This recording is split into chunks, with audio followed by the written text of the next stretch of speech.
Burgess, Hey, pick a movie yet? I figured that since the pastor usually drones on and on and on right about now, we've probably got time for 3. Oh, good. Yeah, so I picked The Notebook, Titanic, and When Harry Met Sally.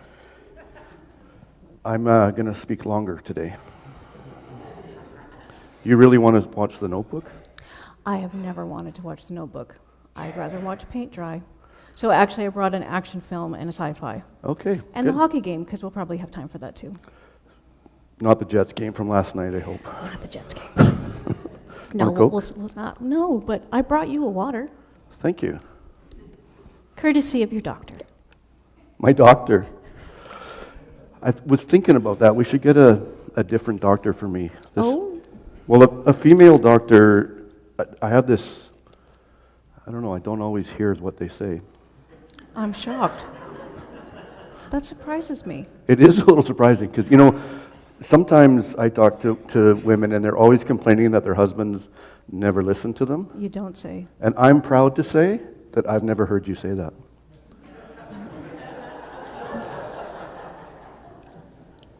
Good. That's good. Great. Awesome. But it does remind me that men and women are quite different. They are quite different, and I think we can get hung up on stereotypes and different things.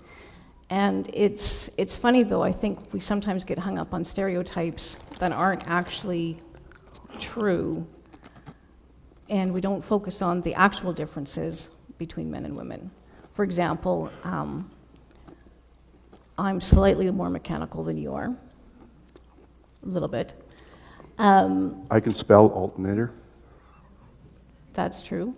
I don't know where it is in the dishwasher, but I know how to spell it. Yes, but I was changing my own oil. I was changing my spark plugs in my own car when I was 16, and my dad was going to make me do the transmission when it died, but it broke down while I was at camp, and I didn't have access to a hoist, so I didn't have to do that. But even though I enjoyed mechanical things, I never really went down that path into trades or anything like that because of the negative comments around women being in trades. Yep. And it was just always very frustrating. So instead of just pushing through that and ignoring it like my daughter Mariah does, I just stopped because it wasn't worth fighting against it. Well, I think sometimes in our society we have these stereotypes and then we think everything has to run that way. There are exceptions to the rule, right? But it is helpful to know what generally happens. So in relationships, when you talk about husband and wife or friends of different gender, it's like, what are they thinking? Like, men, are they thinking, right? Like, how are you looking at it and going, okay, so in most cases, this occurs. And what does that mean? So, for example, they say that women speak twice as many words as men, right?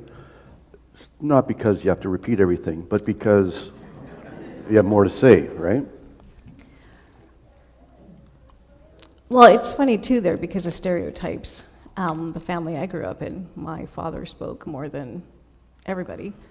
And I think in our household... Yeah, I was going to say, I'm glad it's balanced out the other way for you. Yes, absolutely, it's great. But I do think there are things that women tend to do across the board. Like again, I don't like watching chick flicks. They bore me to tears. I would much rather watch an action film. I would much rather sit and watch the hockey game with you. That doesn't apply to a lot of women. But if God made women to be a certain way, and God made men to be a certain way,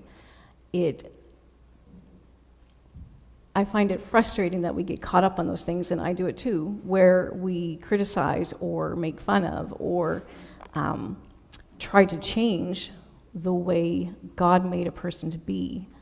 And I think that's really frustrating in relationships because you find people who they fall madly in love with somebody and then it seems like the next day, next week, they're trying to change them into something else, right? And it's just a miscommunication of how you view each other as God's created you, because you're different.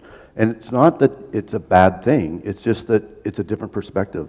And you don't really see what the other person is seeing because you're looking at it from a different vantage point, right? And so when it comes to some of these things, in relationship, the things that matter most to women are not the things that matter most to men, and vice versa. It doesn't mean they're right or wrong, it's just how God's created you to be in relationship and to complement each other in that. Well, and you're supposed to be working toward a common goal on the same team. And I find a lot of times we allow... See, I told you to drink water. It's true. You never listen. But I think we get so caught up on where we're coming from or what we think or how we were raised or how we think things should be done that we don't allow the other person to also have had things that they think and things that they do. I remember an art discussion we were having once, and you finally looked at me and you're like, you always think you're right. And I said, well, of course I think I'm right. If I didn't think I was right, I wouldn't be arguing with you right now. Yeah. But we had a difference of opinion. But I think sometimes we forget, too, that, one, the things we're arguing about, discussing, aren't that important, or there are times where you can both be right. The other day, you offered to, you asked if there was anything you could help me with, and I said, well, I need to get I meant slaying dragons and stuff. I didn't mean... Well, you got to use a knife. It's like the same thing. But I needed the lemons sliced in half so that I could freeze them and then run them through the food processor. Right. Put them in the fridge for honey lemon tea or whatever. So I didn't give very many informational tips on that because you're slicing lemons in half. Pretty obvious how to slice a lemon. How hard can it be? Yeah. And so I walked out of the kitchen, and then a little while later I came back, and you had sliced the lemons wrong. And I remember just looking at them going, what? It's a sphere. How do you cut it wrong? Well, you cut it lengthwise, because then it's symmetrical on both sides. If you cut it this way, one side's bigger than the other. Oh, right. You should have mentioned that, because I thought we were eating it, not looking at it. Everything needs to be pretty. Yeah. But I remember just kind of laughing over it and thinking, oh my goodness, he can't even cut lemons right. And then I was like, what difference does it make? Now, in my machine, if they're not cut a certain way, sometimes they won't go through the feeding tube. So there is a right way and a wrong way, but that depends on the size of the lemon. But we weren't using these for a decorative piece. We weren't having people over and having perfect little lemon wedges. It was literally going into a machine and getting chopped to bits. So what difference did it make how you slice the lemon? But I know there are times where me or other women or even guys, there's this little thing, and it's so stupid, but you harp on it and tease and judge and are mean about it, and there's this whole big fight over nothing. I think sometimes the nothing is just different ways you're raised or different ways you think things are supposed to be. And it's just ingrained in you that that's how it is. I remember early in our marriage, you were upset because you were discussing about the meal table, right? No, I was upset. At the table, right? And I will own that one. I took the food, went to the computer, and you were upset because I wasn't sitting down at the table and sharing feelings and what happened in the day and all this stuff. And I was just like, what happened here? Well, I remember being thoroughly confused because what are you doing? It's food time, table. What are you doing? So growing up on a farm, you're like, yeah, finally gets in from the fields, you're going to sit down, have a meal ready, talk about life. When I grew up, the only times we ever sat at the table was if there was company over or if it was a holiday or something. We sat in front of the hockey game and baseball game and just ate on the couch, right? So is it a right way, wrong way? Is there a better way? Probably. But it matters how you relate to it and how you react to it. It's not so much what it is in many times. There is sin. We're not talking about that. Mm-hmm. But when it's talking about these different perspectives, it matters how you relate to one another, right? Well, and that worked for your family. your family spent quality time together over meals in front of the TV. You talked about the plays, you talked about different things. There was a constant conversation going. Mostly So- consoling each other on losses, but yeah, Well, if you didn't cheer for the Canucks and picked a good team, like, maybe you'd have something to be happy about, right? It's choices. it's choices. Yeah. But I think sometimes we get so stuck on our own vantage point that we don't look at where the other person is coming from. For example, if I asked you to describe what the church looked like right now, what would you tell me? It's got 6 windows on a wall with an organ and a musical instrument and I would look at you like, what are you talking about? There is no organ. There's a piano over there, and there's a bench over there, a table with the Bible on it, but there's no organ. What No. are you talking about? You're wrong. No, I'm not wrong. You're wrong. There's an organ right there. No. I don't understand. Like, why? Oh, trust me, I know you don't understand. But it's simple, though, right? It's A, B, C. There's just these things. Why can't you see that? Well, I don't know what you're looking at, but you're clearly not looking at what I'm looking at. Okay. But we do that with different things. Parenting, we do that with where we should sit at the table. If we should sit at the table, we do that with many things throughout our relationship when you're not wrong. If I change Pardon me? But if I change my vantage point to see where you're looking at, oh, look, there is an organ. And if you change your vantage point to see what I'm looking at. If I had fewer Can- Cokes and can- I could can you turn like move? this, I Can would you see. see over there? Yeah. Yeah. And if I go this way, oh, look, there's drums. But I couldn't see that And if you from look here. this way, oh. Yeah, let's skip them. But we get so caught up in where we are, our point of view, I'm right, you're wrong, and we don't stop to think that, like, when I married you because you were an intelligent human being. I was then. Yeah. And things change, what do you do? But I knew you weren't mechanical, which is typical for men. I was actually quite happy about that because then we wouldn't get stuck on the farm. There were things that you didn't do. I knew you were going to be a pastor, and where I'm from, pastors weren't paid much, so I pretty much figured we'd be sitting at the poverty line the whole entirety of our life. So I wasn't marrying you for money, but I married you because we had a connection that was intellectual. You could keep up with my sarcasm. You were one of the few people I could find that knew more Bible trivia, theology. We could have an intelligent conversation, and I wasn't frustrated. But I married you for who you were as a person, and not the things that you could do for me to make my life easier. I think a lot of people start off on that wrong foot. They marry each other for things that they can do for them instead of who they are. And then as you have these different vantage points and you think, oh, this is what I see and this is the right answer and they're saying something different, then you start adding to the fuel to the fire that doesn't need to be there to try and defend yourself or try to win an argument, right? And it's good to remember that no one actually wins an argument. Yeah. Like if I win an argument with you, it means that I've hurt you in some way. And that's not the goal, shouldn't be the goal, just to win the argument.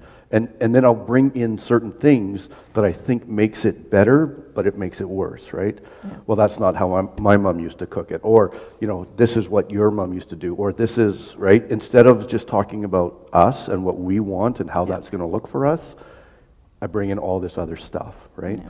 Because the stereotypes are good to know what they are, but it doesn't really matter what the average is for all these different things. Mm-hmm. What matters is what you need and what I can offer you and what I need and what you can offer me. Right. And that's what our focus needs to be on, right?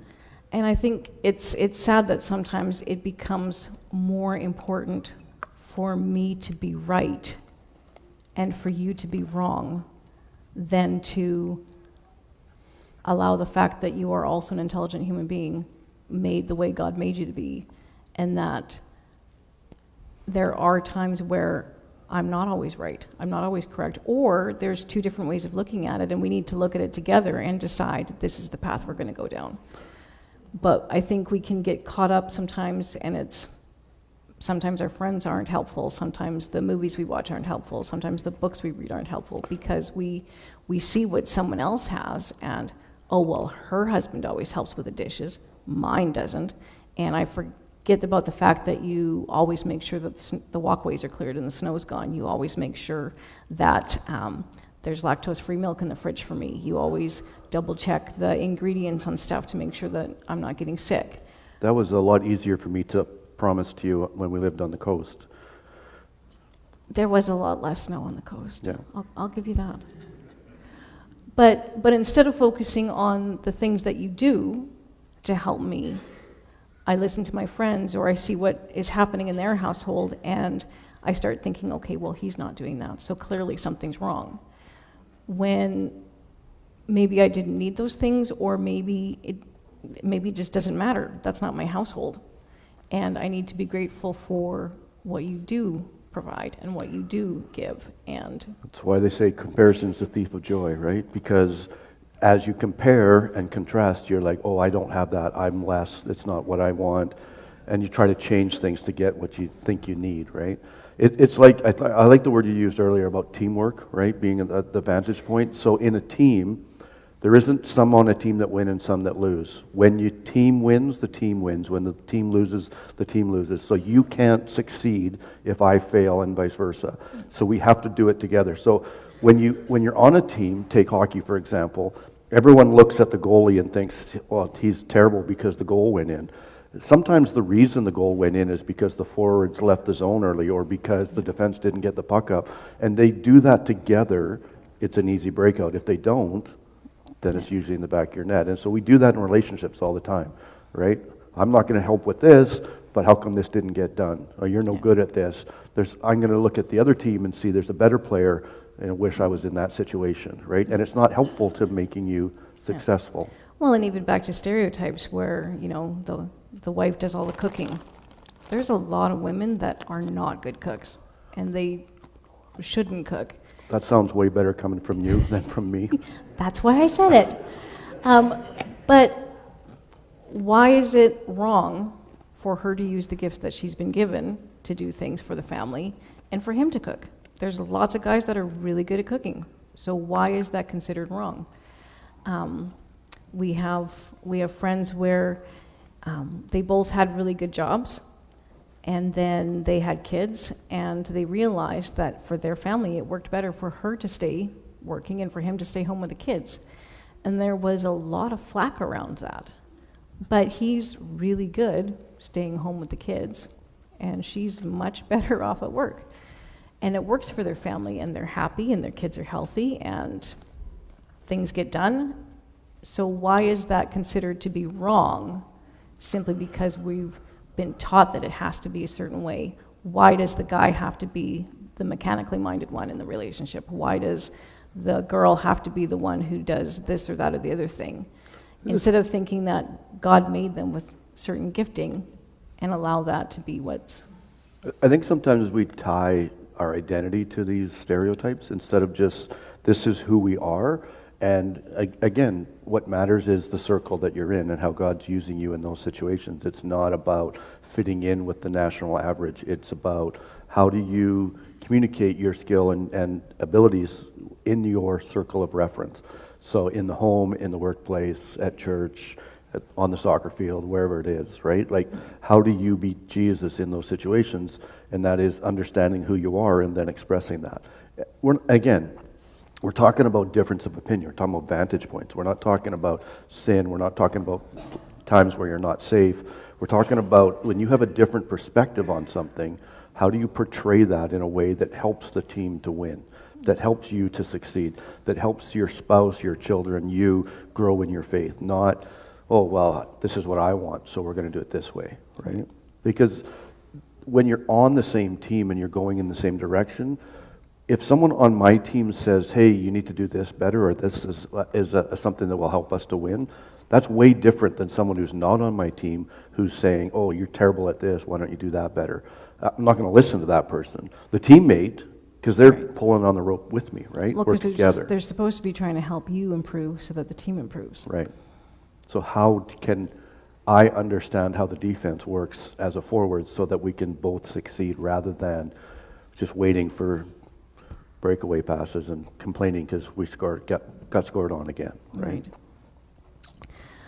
But I think I think we just get so caught up in what we think is right or what we've been raised as how things are supposed to be. And we just forget that God made men and women the way he made men and women, and that we're supposed to be each working towards being more Christ-like and being more loving to each other, being more kind and gentle and merciful and protecting. And I just think we get so caught up in, and it's one thing to joke, oh, well, men are so dumb, they don't even think. Because from my vantage point, there does seem to be times where there's just no actual thought process going on between this action and that result. I remember when Victoria was born, she was just a mini-me. She did everything, I could see her thought processes, and it was just exactly the way I would have done it. She had everything matching, she had everything organized, and even just as a little girl, everything had to be just so. And,